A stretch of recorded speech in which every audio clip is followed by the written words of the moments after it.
Hello and welcome to Get Yourself Optimized. I'm your host, Stephan Spencer, and today I'm very delighted to have Kai Schliebusch with us. Kai is a spiritual teacher, speaker, author, and life coach representing modern and practical spirituality. He helps people find their path towards inner growth, self-empowerment, and self-realization. Kai, it's so great to have you on the show. I'm so happy that you have me. Thank you very much. Looking forward to talking to you, Stephan. Yes, me too. So let's first of all talk a bit about uh, your origin story, how you ended up as a spiritual teacher, and going through this whole awakening process. Like what happened, and how did it all occur? Well, as you surely know, it always is a consequence of suffering. And I've also come a long way of suffering. I felt from a early beginning in my life, separated somehow from myself, from life, from others. I had on my path a lot of issues, periods of deep depression. I had experienced toxic relationships, as the most of us did, severe physical pain, and I had to fight myself through that just to survive, to come back on the surface, right? And I did everything you might imagine what can be done on that path. I did a lot of different kinds of therapy. I've worked with shamans. I worked with the beautiful Byron Katie, you also interviewed already. I started questioning my thoughts. I met a beautiful guy 15 years ago. He said, Kai, by the way, do you know that you are able to observe your thoughts? And I said, no, but thank you. And then I started that weird process. I had to learn to breathe again and to understand what really happened in the depth of myself.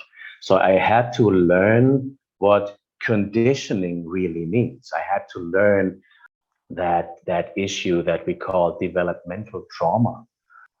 I had to learn to deal with my emotions, with my bodily sensations, with the body shivering in the middle of the night, with that inner restlessness, with all that. I think most of your listeners and viewers should know that from their own experience, and you might as well. And yeah, to shorten it up a bit, I had then 6 years ago now that really life-changing moment. I was standing in the kitchen back in my apartment in Bonn here in Germany, and all of a sudden I had that crucial moment where I could literally see and hear a thought arising and coming up. So in a few minutes, sports will come on TV. And I observed myself stopping doing the dishes, throwing the plate and the towel in the corner. And I could observe that my body was already moving towards the living room. And I could see in that moment, I'm not the thinker, I'm not that thought. And I'm not the body either. I'm that which is consciously experiencing a thought and the movement of my body. So, and in that moment, I felt intuitively that's what all talking about. This is just consciousness, the confirmation of my true identity, my true self. I am the conscious realm within which everything arises and fades. And yeah, this was a starting point from a really roller coaster. I felt so much love and happiness and freedom. And then there was a long term of tremendous pain and suffering because everything that has been suppressed ever in my life was coming up layer by layer. And I had to face that. And I could see above all what I did to myself just by being identified with my ego, with what we are not. What I did, how I injured myself and other people, my family, my friends, how I sabotaged myself. And in that process, I came across that deep intuitive knowing, the true knowing in my heart, I will die as well. So I became aware of my own mortality. And this literally changed everything in my life.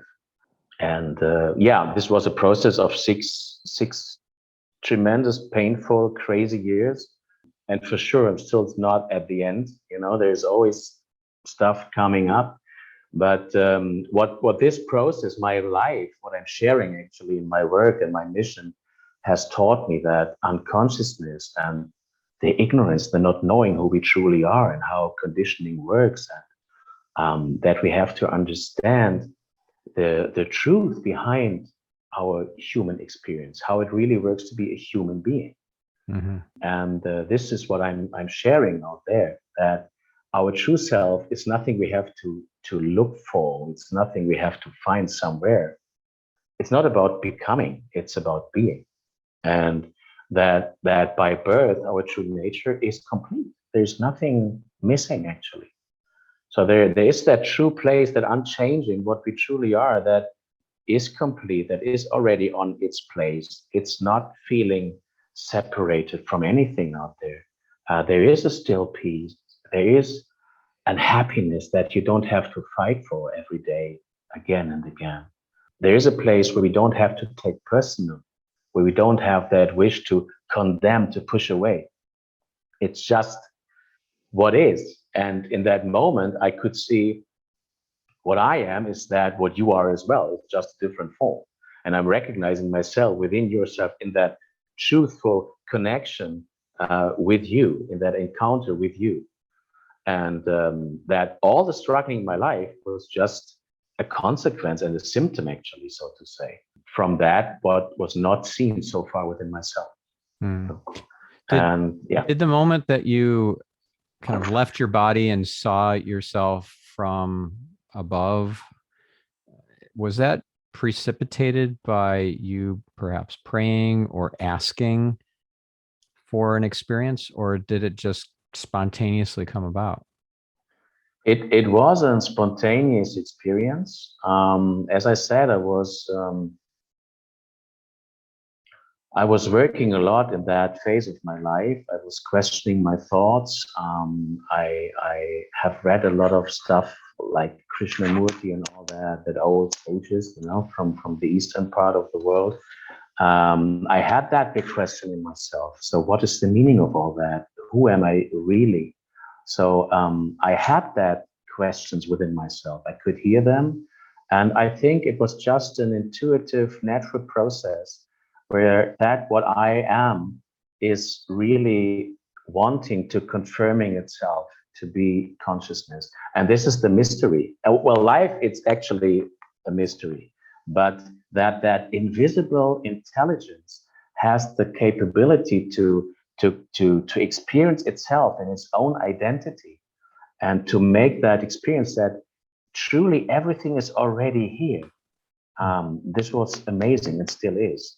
And to answer your question, no, there was no praying at all. It was just that wish to escape, but not in terms of running away, to escape by cultivating an attitude of welcoming, of integrating, not pushing away, not more fragmentation.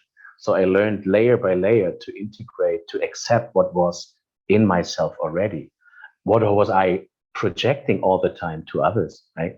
That I saw myself separated from life as a victim of circumstances of others. And in those 6 years so far, this changed completely.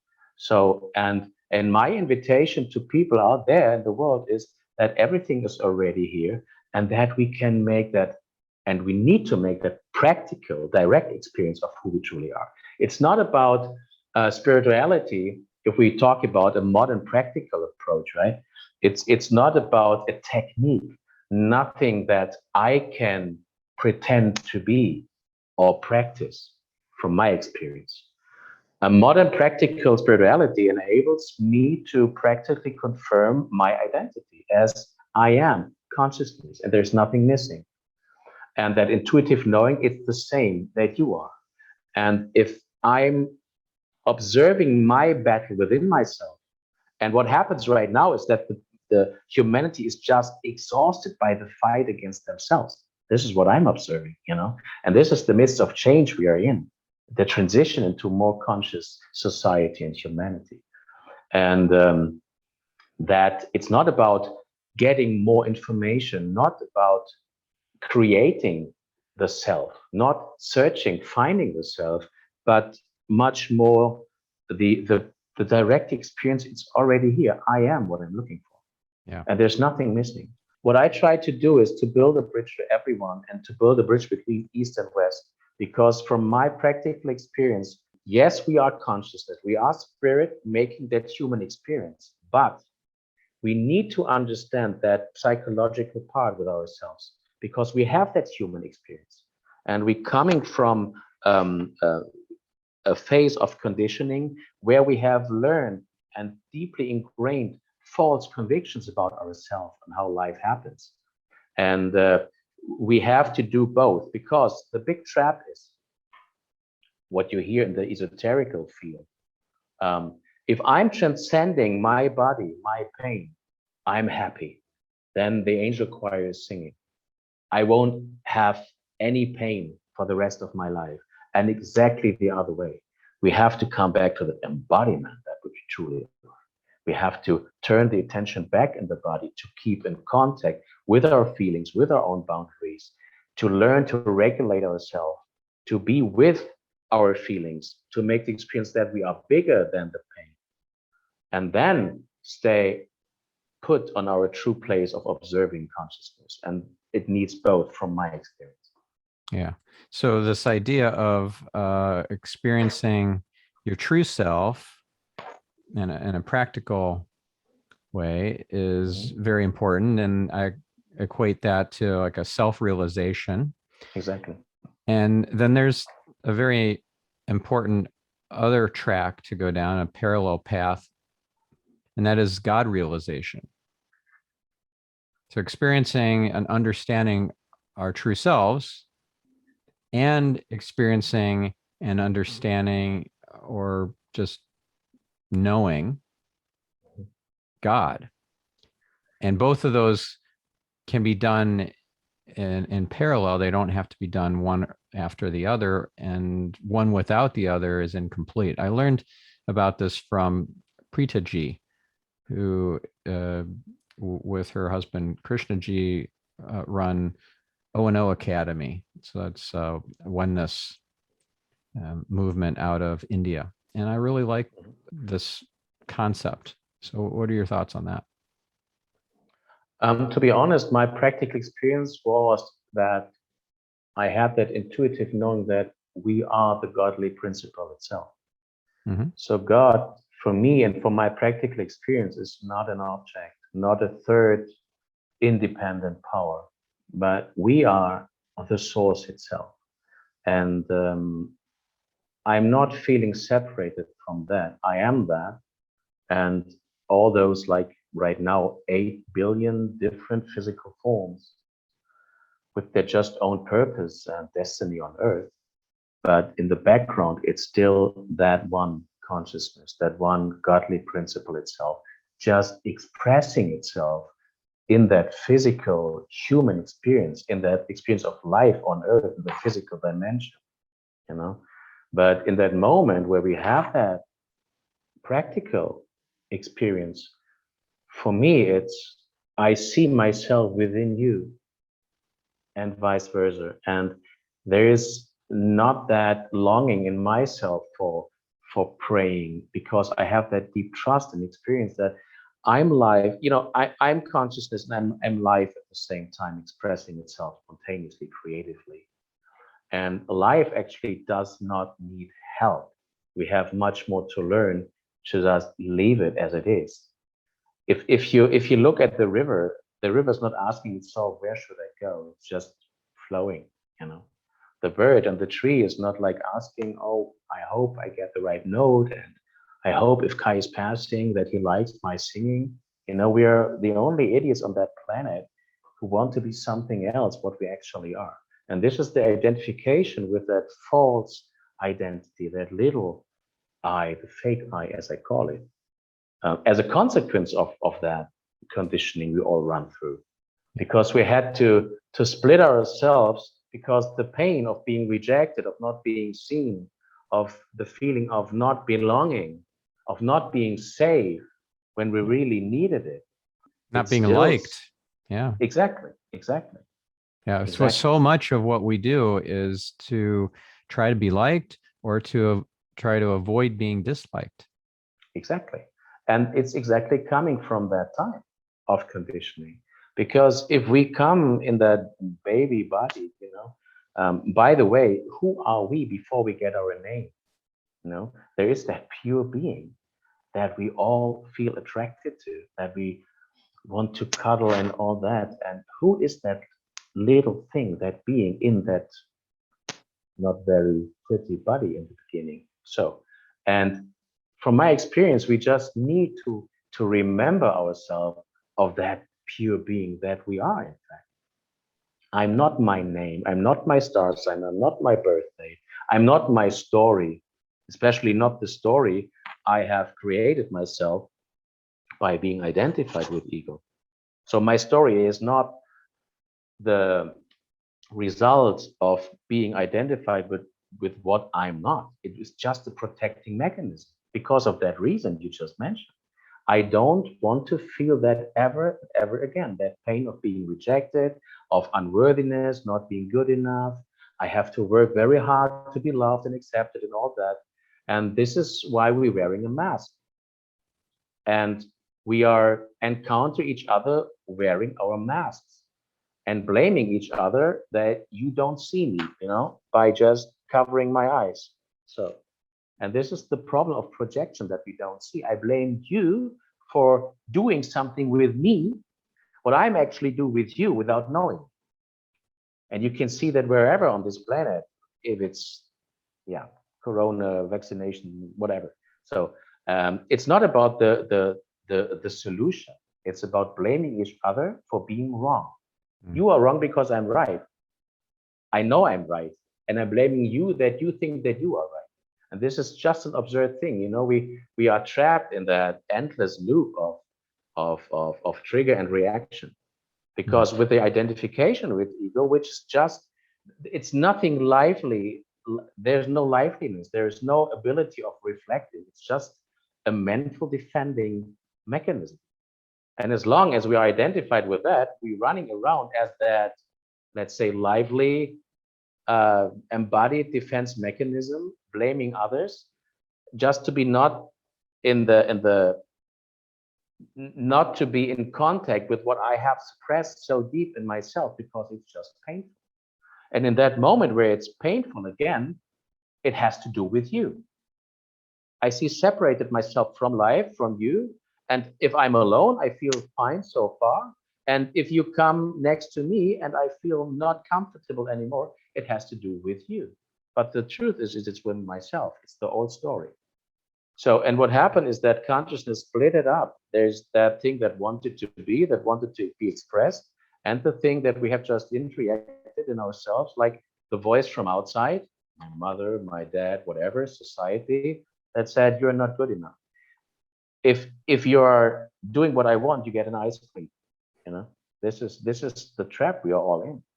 And we just pretending, we are pretenders. And that wish that we can collectively feel right now of being authentic, of being ourselves, is the consequence of that. The pressure of sabotaging ourselves over thousands of years is just getting unbearable. And we feel that more and more. In that sense, Corona for me is a tremendous booster for our evolution. In the next, on the other hand side, we are thrown back on ourselves. We have to take care of what is inside. We cannot escape. We cannot run away and go to the restaurant, eat the next burger, buying bottle of alcohol, meeting friends. We have to stay at home. We have to feel that inner restlessness and all that. And also at the same time, in the outside world, the system is breaking down. Everything that we have clung or linked our value to in the outside world, the status, the materialism, my image, that the picture I want you to have for myself so that you accept me. It's always the same story, the same root of suffering. And now everything is breaking down. So who am I if everything is gone? What can I do with all that mess within myself? I have to look at it. So crisis is always the gate into true liberation. I think you agree from your own path. Yeah, of course. Yeah. And what Byron Katie teaches is that, all suffering can be abated, removed, just through her process of questioning your thoughts, having the 4 questions that you pose to yourself about your thought. Is it true? Can I know with absolute certainty it's true? How does that thought make me feel? What would life be like if that thought didn't exist? Yeah. And then seeing if there's an opposite to your thought that is actually more true in terms of those 4 questions. Like, this person doesn't like me, so I think. Is that true? Can I know with absolute certainty this person doesn't like me? How does that thought that the person doesn't like me make me feel? And what would life be like if that thought didn't exist? And an opposite of that, a turnaround, would be, this person actually does like me, or I don't like this person. And maybe that's more true. So I don't like myself. Or like, run as many turnarounds as you can through what she calls the work, the 4 questions, and you'll find the fallacy, the illusion of a lot of your thinking. A lot of your thoughts are inaccurate, incorrect, and not helpful. Exactly. And what I've found out from my own questioning is that it helps, because if I'm coming from an inner distance, just at the neutral observer of my thoughts, in that moment where I question a thought, I see it, the thought, as an object. So I'm not identified with the thought anymore. And at the end, because the conditioned mind is always pretending exactly the opposite of the truth. It has to, because it has the job to defend what I am. And if I have to defend the 100%, I have to do exactly the other thing. So, and then in that moment, we have the chance to confirm ourselves as the observer. So if I'm not identified with that false thinking, I have the chance to fall back with the attention to my true place and see, well, actually, it was wrong. What it was thinking within myself. I'm not that one who is thinking. I'm not that story. And this is what I'm also inviting the people. You are not the one on the screen. You're not the one in the movie. Actually, you are the one sitting in the first row having the popcorn. But all you have to do is to turn the attention out of the story on the screen and make that practical experience, as I said, that you are the one in the first row eating the popcorn, and that there is nothing missing on the first row. So, and this is what actually happens with that questioning of your thoughts. And I guess this is what actually was happening back then, in that process, in that moment I described earlier, because I had a long period of questioning all my thoughts and reading about who am I really, and you are the observer. There's nothing you have to look for. Just confirm what is already here. So, and what we have to learn, and this is the change of perspective I'm inviting to, instead of trying to solve problems in the outside world, try to find the one who thinks that he has a problem he has to solve. And then you come to that conclusion and clear seeing that it's just a thought itself. And that is ego creating problems that it wants to solve after that. So this is just an endless loop. And you have the power, and this is all about self-empowerment, that you can make that conscious decision to turn your attention back from the false story, out of that identification, back to what you already are. And this is completely irritating. I remember I was running for weeks at night through my apartment. Jesus Christ, I'm really existing. What is that? And who am I if I'm not that? And it was so confusing. But at the end of the day, it's just a process of stabilization. You're getting more and more stabilized in your true place. You practically experience it's nothing missing. I feel connected. I feel happy. And what is coming with that automatically is that my perception from myself, from the world, from others, from you is changing automatically tremendously because I have more clarity. I'm not identified with that filter anymore. I just see things as they are. And in that moment, I have no wish to condemn, to fight, no more, because I see you have the same fight as I. And you are just struggling as I did, and I'm still doing. So how can I blame you for having the same issue that I have?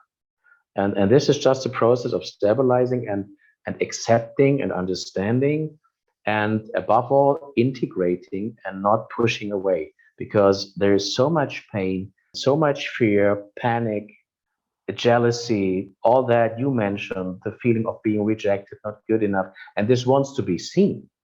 It's not like you pushed it just away in the cupboard and that's it. No, you have to open it. You have to see what's going on here and just learn to be present with that actual layer that is in front of us. And in that moment where we integrate, we feel, well, the thought is, no, I don't want to be vulnerable. Then it hurts, Kai. I don't want to be hurt anymore. And I say, okay, well, you have to go through that practical experience. And then you experience, you're getting lighter, you're getting more clear, you feel not so much in that battle, you feel much more coming from an inner distance, from an observing place, and you intuitively know there is no guilt. Actually, I'm always saying our parents, grandparents, all that around us, there is no one really guilty, but they were all just injured and had all those old wounds, and this is actually the way out of that chaos. And I want to do my contribution that we get out of that without experiencing really a big catastrophe, with war and terror again, because there is a way, and this is my message. But we have to turn around and not try to solve it, and to arm ourselves even more, to find the better strategy, the even better concept or another recipe. Yeah, but to turn the attention inside, to the inside world, to interest ourselves what is going on here and how does it really work? How is the connection of thoughts, of feelings, of my unconscious automatic behavior, which is completely in an unconscious bubble. And I'm just on that, in that exterior world, fighting against others, which is actually a fight against myself without knowing it. It's just a reflection. Now, somebody who's listening who might feel depressed or even suicidal, what you describe will probably, I would guess, seem so foreign and far away to them that it might seem unattainable. Like they can't even barely get out of bed in the morning.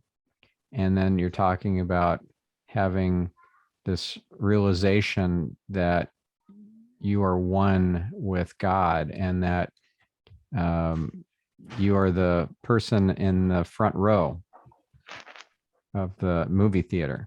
So I believe you had your own experience of suicidal thoughts, suicidal ideation at one point, and you worked your way through it.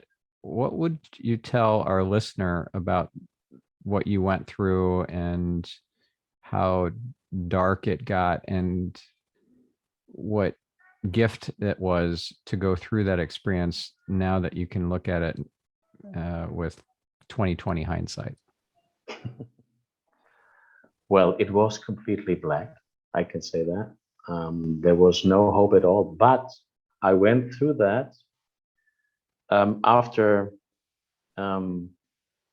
making that experience of awakening and becoming more and more conscious already, because that deep depression in my case was just, it was too much pain to handle at once, because it was what I saw was just too much. The pain in myself, not living my needs, not living in a loving relation with family and friends, and seeing mortality, and above the line was just too much.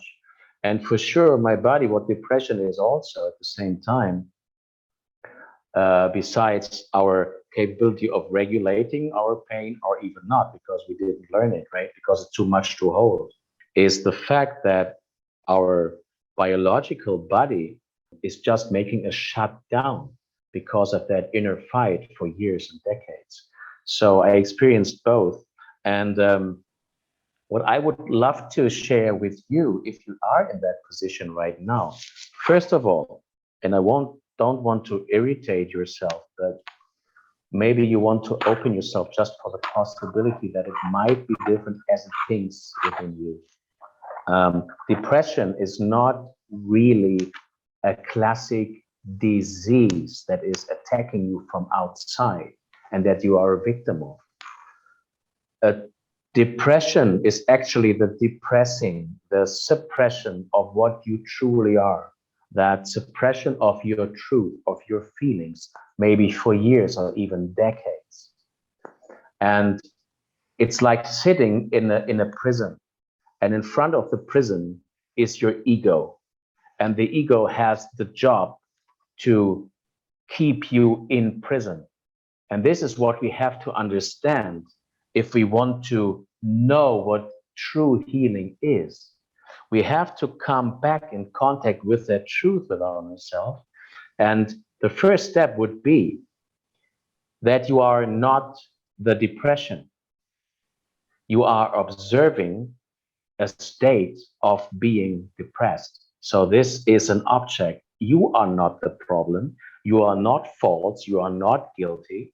You just observe from an inner distance, and you're reporting myself to me, Kai, I feel and observe depressed, a depressed state. So, and being present with that object you're observing enables you to practically experience that on that place of observing, there is no depression. In that moment where you're just present with the feeling of depression, you can feel that it's starting dissolving itself. So it gets you out of that illusion that you are sick, that you are the problem, that you have to solve. It's just the other way around. What you truly are has been suppressed. Your life, your authentic self has been suppressed by your condition. And you're fighting for years and decades against yourself. And your body is just exhausted. And you have, for sure, find a way back in movement.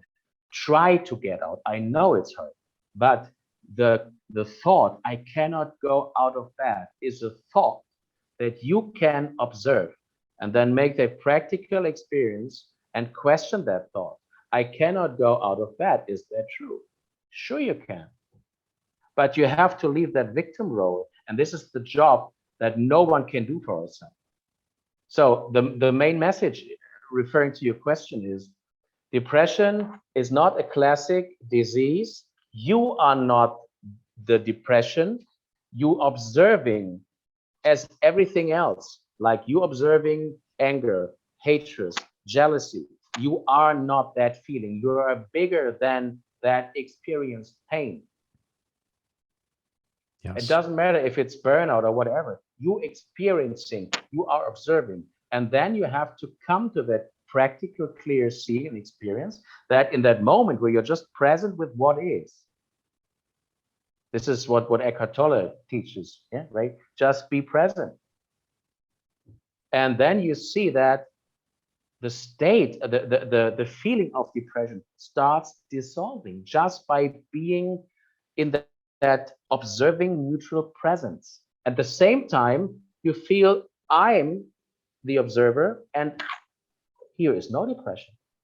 It's just an awakened state of observing what I'm not. So, and the second step is that by observing under that surface of the depression, so to say, there is the truth, the true story behind. So there is a lot of pain, there's a lot of anger, there's a lot of sadness that you are depressing underwater. If you know a water ball, right? If you go in the swimming pool and you try to press that water ball underwater, you experience a lot of resistance and a lot of energy you have you need to press it underwater, and it's not gone. It's popping up somewhere else, and it's still within the same load within. So everything is still inside that. And under the depression is a tremendous pressure, actually. And in that pressure is your liveliness. In that pressure is your truth. It's nothing you have to fight against. You have to welcome it. You have to accept that depressed truth of yourself, what you are, from that conscious observing distance. And then you can integrate, you can welcome what have been suppressed for so long, because you thought in that illusion that you're a victim, that your value and your freedom depends on other people, which is actually not the case, that you can empower yourself just by make that conscious decision. I observe and I allow myself to let everything come up. And this is a process. This is not a weekend seminar, actually. This is a long process. And this is the way. Observe, learn to self-regulate, to regulate yourself with your emotions, learn to hold anger, hatred, sadness, all that, and make that practical experience that you won't die. You are still the same body on the same couch, in the same house, in the same living room, but what changes is your perception. And this is what we need, that conscious experience. It's different as I thought. So, and one thing, the one who wants to kill itself, and I'm very serious about that, is just a sentence, just a thought itself that you can consciously hear and observe. And in that moment where I realized I don't want to kill myself, it's a thought, because ego has no choice anymore, has no other escaping plan. And I'm the observer, and I have no problem at all. And this was the turning point. And this was one part of your question. So what have I learned, and what is the present out of that? That I made that at one point when it was completely dark, I made that conscious decision. I remember consciously how it feels to be completely myself in that moment of self-realization. And I have felt my needs of wanting to live at its fullest. I want to enjoy life at its fullest. And I have a destiny, I have a purpose, I have to still unfold it. And I want to go back. But wait a minute, I'm already that. I know that from experience. So this is just a feeling, this is just a thought. And then step by step, layer by layer, I just fought myself out of the darkness, you know? And it's just to reverse that process of conditioning. And deepest depression is nothing else but being completely depressed with what we truly are, our feelings, completely pushed away, in combination with that physical, biological body making a shutdown, because literally it's too much after years and decades of fighting, being in the permanent state of alertness. It's just too much. Yeah. And out of every crisis, and I guess you agree, it's all about taking full responsibility for our own inner growth, for understanding, and for accepting and not running away. And this is actually the gate to liberation and true happiness and a self-determined life and in harmony with our hearts. So this is my practical experience I can share and want to share with you. Mm-hmm. Right. And one thing I want to distinguish for our listener is that it's not just that you are not your thoughts. It's not just that your thoughts are separate from who you are. It's also that your thoughts are not yours. They are someone else's. You're simply a receiver, an antenna, picking up thoughts that are coming from elsewhere, from, for example, negative entities or the dark one, right? Or if you're in a higher vibration, from your angels, your higher self, your spirit guides. So if you are not your thoughts, and you're also recognizing your thoughts are not yours, then that is also, I think, a key aspect to this liberation, because then you can question whose thoughts are these. You could say, well, this cutting this person out of my life because they behaved badly, that's a thought. And I can run the 4 questions through that thought to see if that thought causes suffering. But I could also take it to another level and ask my intuition or my higher self or my guides, whose thought is this? Where did this thought come from? And you can get an answer.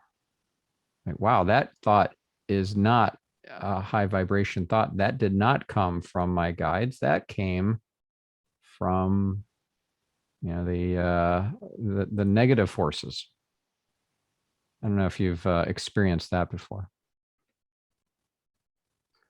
So it's both.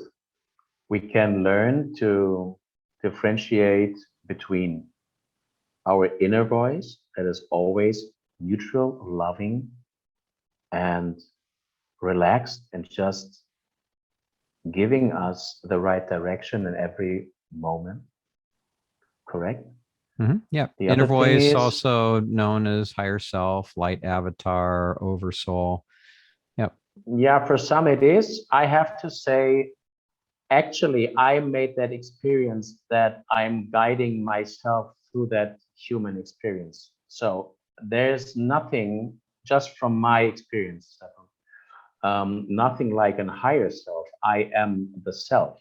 And this is what awakening is actually making me experience, that I am that what is, and that I know that you are that what is. So I am the source itself. And this is actually a tremendous big mystery, because we know intuitively I am the source, but that's it. So exactly what is that source, and where is it coming from, and what is happening here? So no clue, but we know we are the source.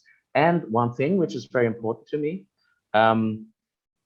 that voice, that conditioned voice in your mind, is actually your past.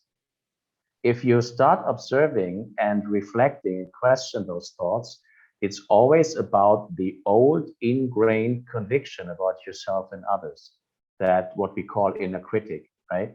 So if in that moment where I have learned that connection, that I have run through a conditioning that made me escape into that mental level, into ego, which is actually just a defending mechanism. And I'm identified with that inner story that is saying, Kai, you have to adapt yourself. You are not good enough. Remember, if you just be yourself, that will have a consequence. And this is very, very painful. And when I started to question every single thought, I was writing a diary for 5, 6 years. And I read them in the evening and said, it's always the same. It's like a record that has a scratch.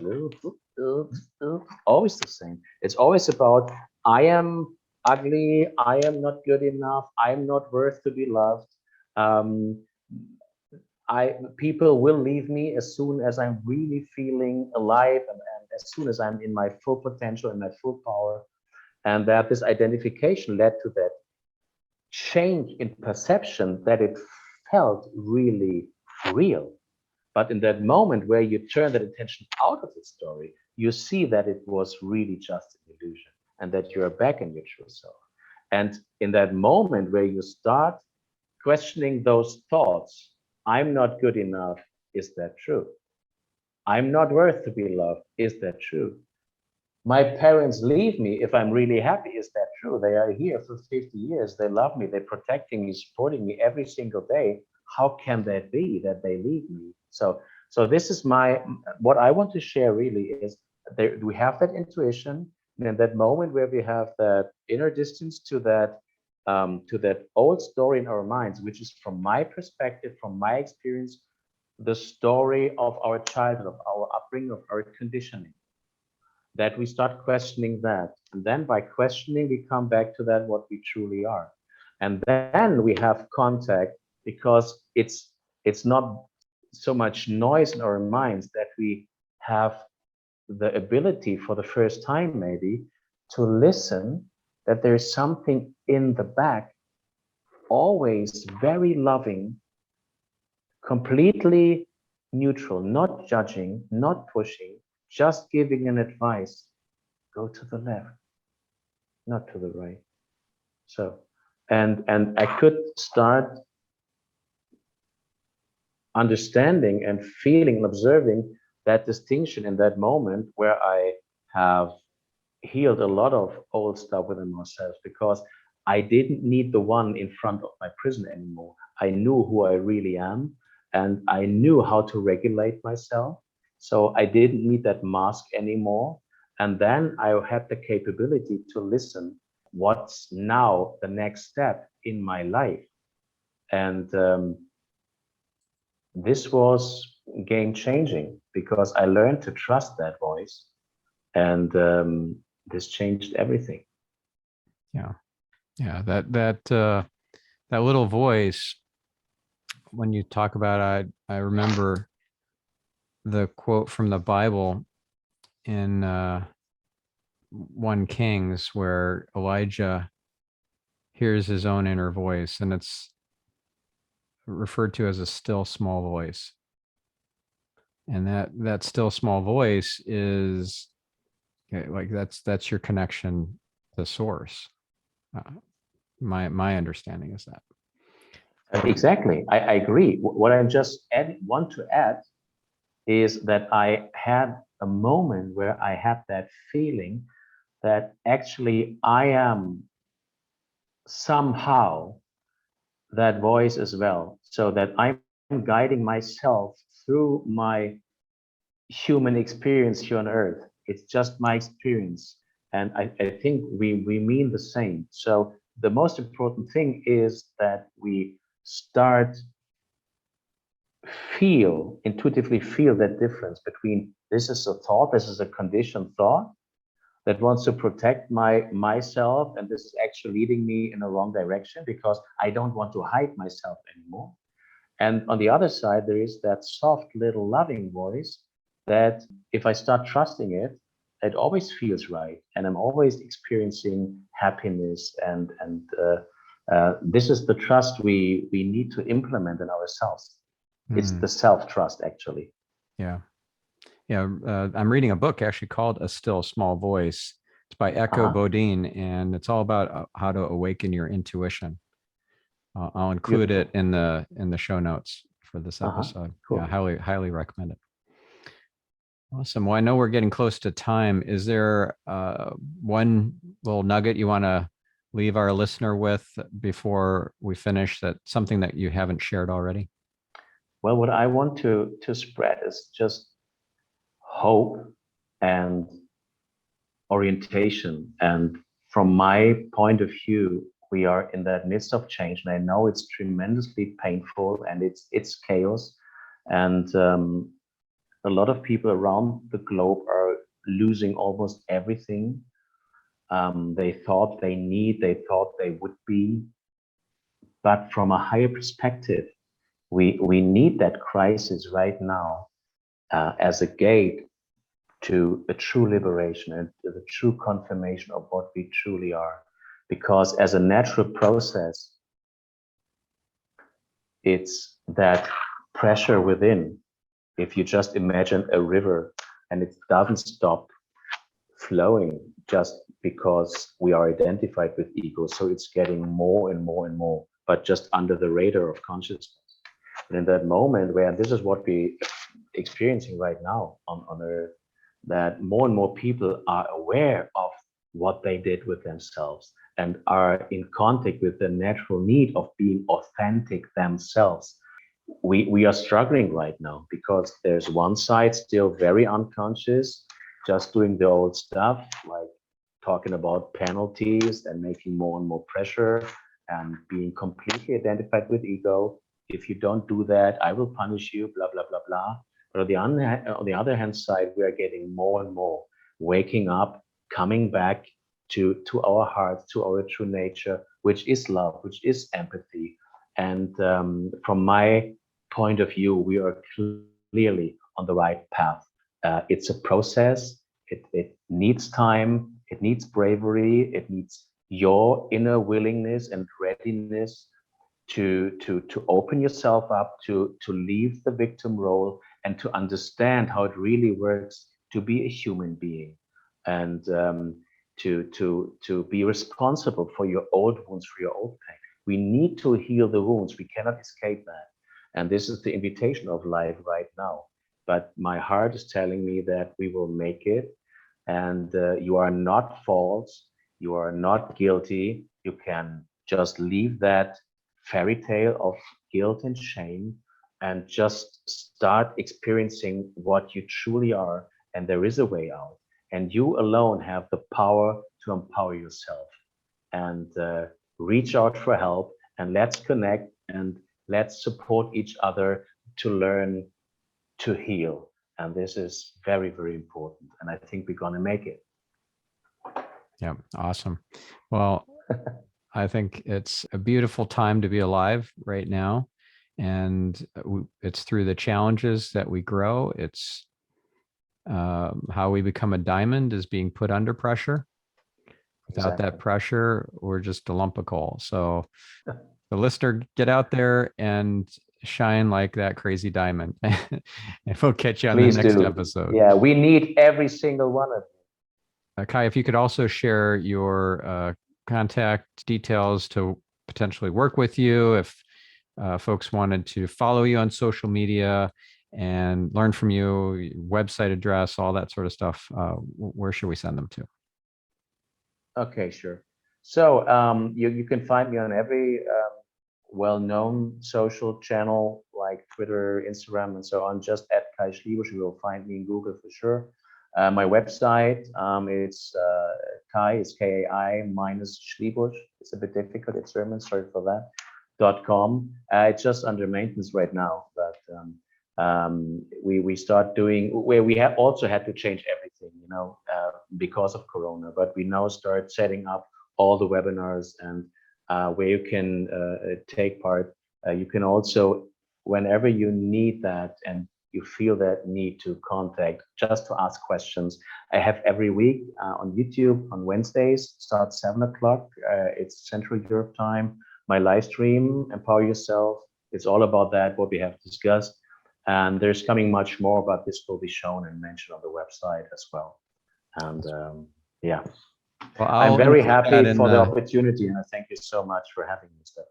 You're quite welcome. And I will include in the show notes the information for your live show as well, so that our listener can easily find it without having to pull over on the side of the road and take notes or whatever. Or if they're thank you so much. Lifting weights at the moment. All right. Well, thank you. And thank you, listener.